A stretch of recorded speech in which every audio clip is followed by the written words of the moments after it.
Next one is a discontinuity function. It is also called as the McNair's method. So what is that? What is the use? Why we are using this? For example, this is a simply supported beam. In the simply supported beam, how can you calculate the slope and the deflection whenever there is a symmetrical forces that are applied to this?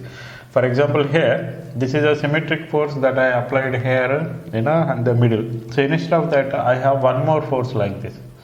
Then, in such cases, how to find out that?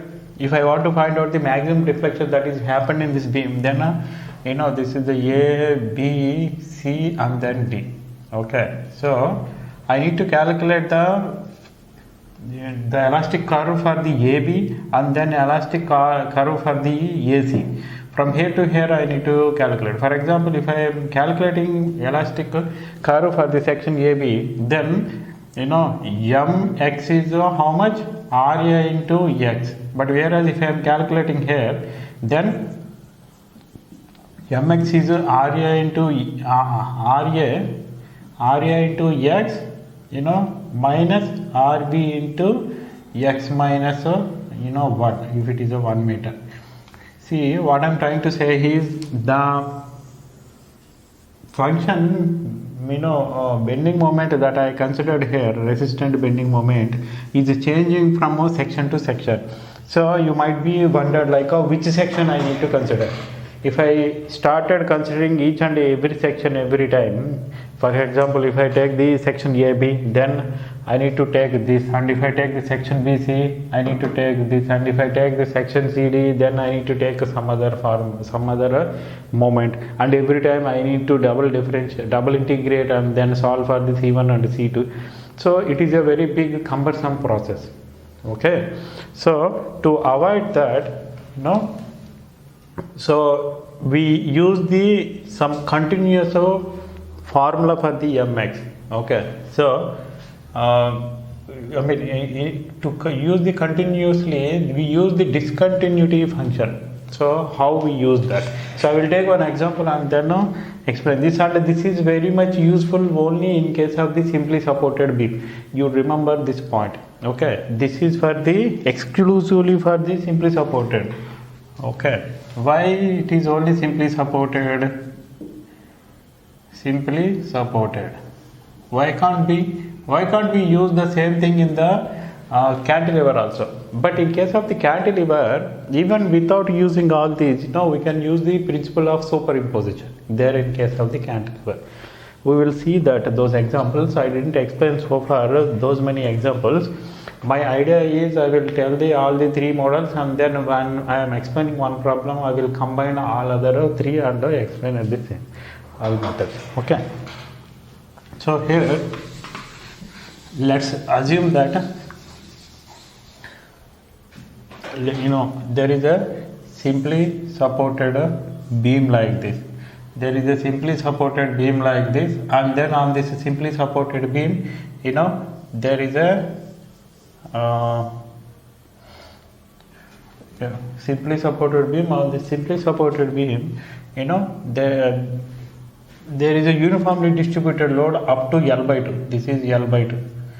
This is a W, and then there is a force, capital W at L by 4. This is the L by 4. So in such cases, how to find out the elastic curve here. So this is the point A and this is the point B. So what is the reactionary forces here? Ra and Rb. Okay, so Ra and Rb is how much? Ra plus Rb equal to capital W plus small. Otherwise I will take this as a capital W divided by L. I will take that much. Okay, I will take that much amount of, otherwise they will come two variables. So here, what is this length? This is a capital W divided by L into L by 2. Okay, I will take 2W divided by capital L. This is this much amount. Okay, then here 2 will get cancelled. This will become 2W. and then I want to find out the reactionary forces at B. So how to find out the reactionary force at B? RB into which is at a distance of L, okay, it is a clockwise, and then this is the anti-clockwise, minus W which is at a distance of L by 2 plus L by 4, then it is a 3L by 4, 3L by 4, okay, and then this total amount is 2W by L into L by 2 is W which is at a distance of L by 4, okay, this is a W which is at a distance of L by 4 equal to 0. So L will get cancelled, and here how much? Here 3 and there 1, so 4W by 4, that means W. So RB is how much? RB is how much it is becoming? W. Then what is the RA? RA also W. Okay. So the values for the RA and RB values here is W or W. You no need to go like this also. In the examination, you can look for the symmetry. See, this is at a distance of L by 4, and what is the value of this TW by L? The magnitude of the force, that is nothing but W, which is acting at a distance at the centroid. Centroid is at a distance of L by 4 from here. So here it is L by 4 and here also it is L by 4. That means it is symmetrically acted, the forces.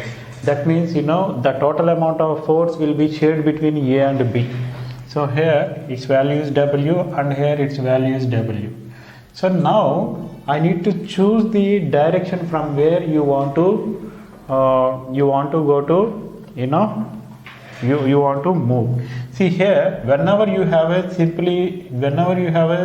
uniformly distributed load, if the uniformly distributed load is throughout the length, then you can go in any direction. You mark by these bars, okay, these are important. Whenever you have uniformly distributed and throughout the length, then you can go from either of these end, from any end, okay. But whenever you have uniformly distributed but it is incomplete, okay, for example, if it is incomplete from here to here, then in such cases what is happening? We need to take from this direction wherever there is a gap.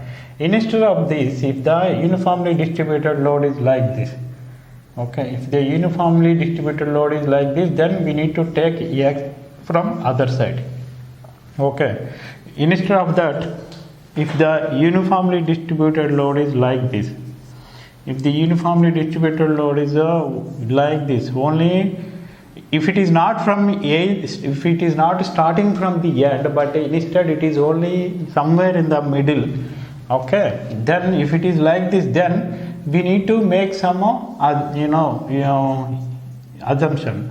We need to convert this. How to convert? Either you extend up to the right hand side or left hand side. Let's assume that I extended up to right hand side. So okay, the same amount I extended up to the right hand side, and the same amount I need to subtract from the down. So see, this portion I added top and again I subtracted from the below. Both will get cancelled and finally you will get this only, okay. So here what happened? The top uniform distributed load is from the one end. What I am trying to say is the uniformly distributed load should be from the extreme end. If it is not satisfying that condition, then you need to make sure that you add some extra uniformly distributed load so that it will start from the extreme end, okay. That is what I am doing. And whenever there is a uniformly distributed load starting from one end, you take the X value from another end, okay. So here in this case it is like that, here in this case it is like this. And if it is a full length, then it doesn't matter, you can take from any side. And it is only for the uniformly distributed load. In case of the point load, you can take from any side, okay. So I will mark these mark this like this is the C and this is the D, okay. So here I want to write the equation now. EI d square y by dx square. So initially, I mean previously how we wrote, we took different sections, C to B and then D to C and then A to D. But instead here I will write everything at one place. How I write? Mx I need to write. For example, from the C to B, what is the value? It is going in the upward direction, so negative W into which is at a distance of x. Okay, and you keep one line like this, separating line, and then between D to C, what is the value? Okay, value is RC into the distance. See, for example, here what is the value cross section? The distance between these two, and then force. Force is how much? W here. Whether it is a positive or negative, positive. Why positive? If it is negative, it is a positive. What is the value? W. The distance between these two is x minus L by 4. And again, you keep some more separation here. And if you take the span AD, there is one more force. What is that? Whether it is a positive or negative, positive. What is that? That is a how much? That is a small w. Small w means here in this case how much? Small w, I will write small w into, whatever distance from here to here I will take, that is a x minus L by 2 whole square divided by 2. This is nothing but w x square divided by 2. I am not going to explain these terms again and again. You go back to the previous chapter. Okay. So how many I wrote? I wrote 3. I wrote 3 equations here, 3 terms here. And what are the boundary conditions in this case? Y equal to 0 here, and then y equal to 0 here. And then we don't know where exactly, the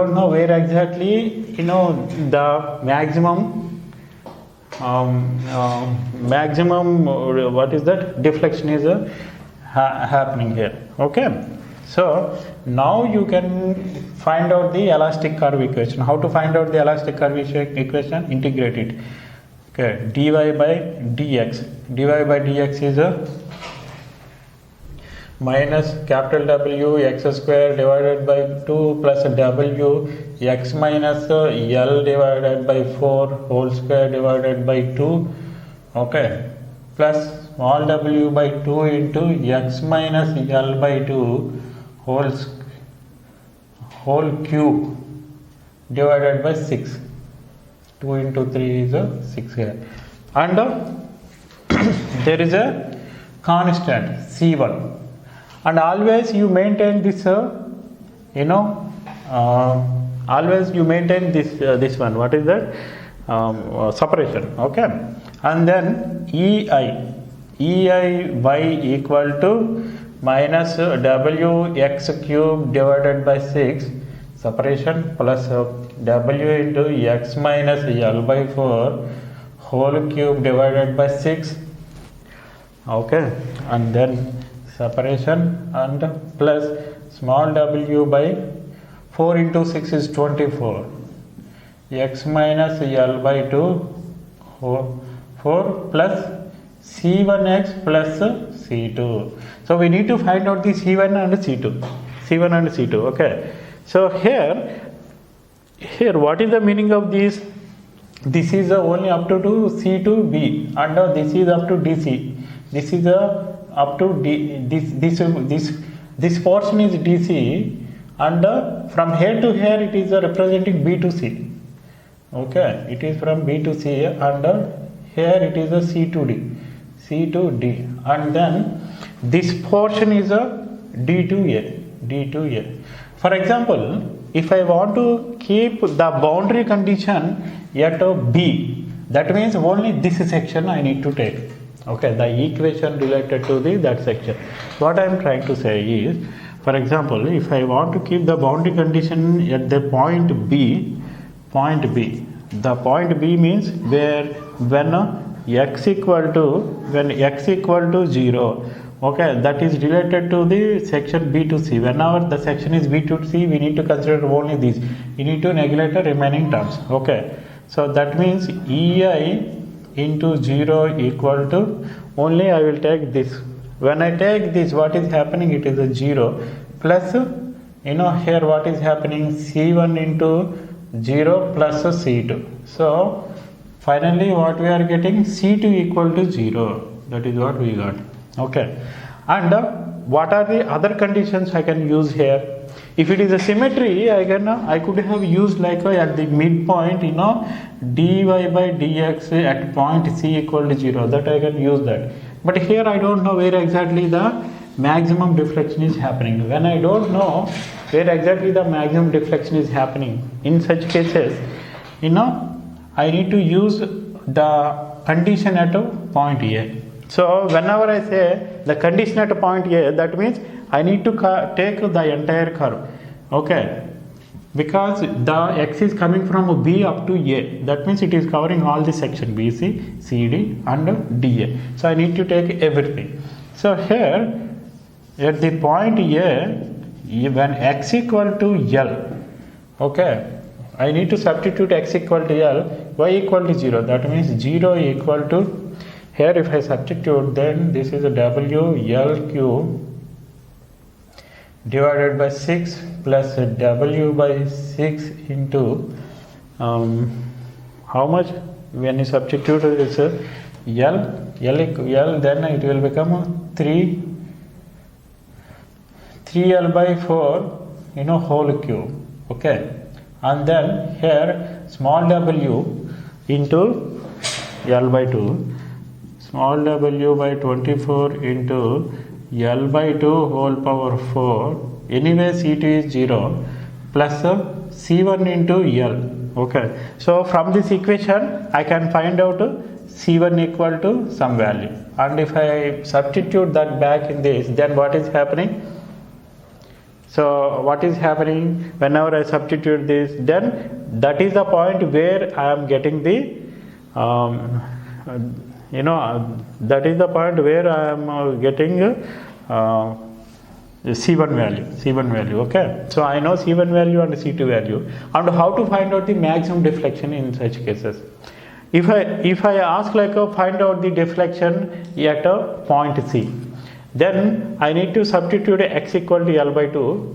Okay. If I say something like find deflection by C. So if I say find out a deflection by C, then how to find out the deflection at by C?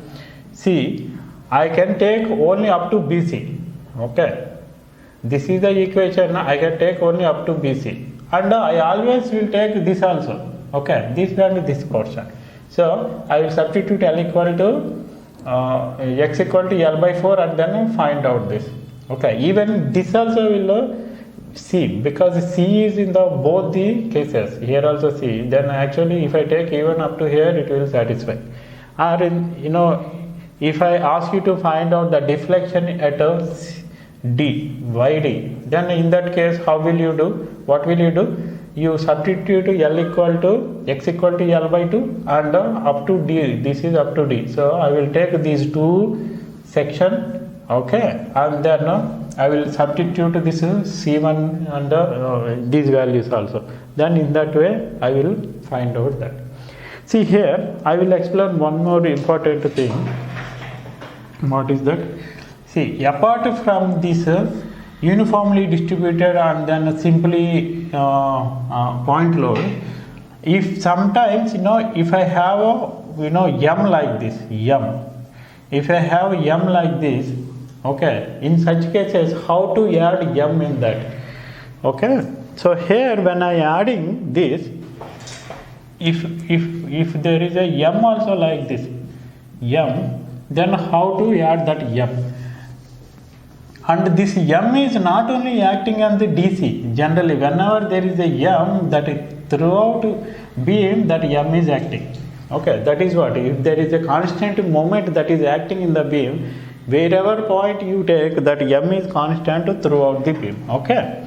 So here, what is happening? How to add m moment or couple due to the moment due to the coupled. Okay, that is m into which is at a distance of, for example, the m is at a distance of a here, and I want to find out the moment here. For example, up to this point you may not consider the moment here, but when you are considering at this point, then we will consider the m. So which is at a distance, see this is from here to here a, and it is at a distance of x, then it is x minus a whole power 0. Okay, this is very much important. Many times you may neglect this. This is how we need to consider. Okay, see what is happening in the next case. When I am integrating, the 0 will go here and then x minus a whole power 1 will come here, and in the double integration x minus a whole square divided by 2 come here. Okay, so instead of considering x minus a whole power 0, which is a 1, if I only consider m, then what is happening? When I integrate, it will become x. If I double integrate, it will become x square divided by 2. But this is not captured, x minus a. Why it is not captured? What happens if it is not captured? Why? Because if x minus a is not been included, what is the meaning of that? If I take this section, what is happening? If I don't keep x minus a, only x, that means m is being captured from the starting.